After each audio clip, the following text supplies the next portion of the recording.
அஸ்ஸலாமு அலைக்கும் வரஹ்மத்துல்லாஹி வபரகாத்துஹு. தினமும் ஒரு ஹதீஸ். இறைவா, பாவத்திலிருந்தும் கடனிலிருந்தும் உன்னிடம் நான் பாதுகாப்பு தேடுகிறேன் என்று ரசூலுல்லாஹி ஸல்லல்லாஹு அலைஹி வஸல்லம் அவர்கள் தொழுகையில் பிரார்த்தனை செய்வார்கள்.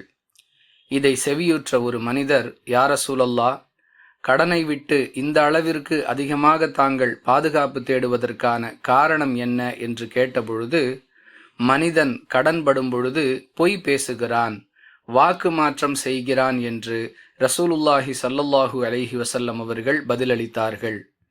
அறிவிப்பவர் ஆயிஷா ரலியல்லாஹு அன்ஹா. நூல் புகாரி, ஹதீஸ் எண் 2397. அன்பிற்குரிய அல்லாஹுவின் நல்லடியார்களே, இது தொடர்பாக வரக்கூடிய மற்ற ஹதீஸுகளை பார்க்கும் பொழுது அல்லாஹுவின் தூதர் ஸல்லல்லாஹு அலைஹி வஸல்லம் அவர்கள் தொழுகையின் இறுதி அத்தஹியாத் இருப்பில் இவ்வாறு பிரார்த்தனை செய்வார்கள் என்பதை அறிந்து கொள்ள முடிகிறது.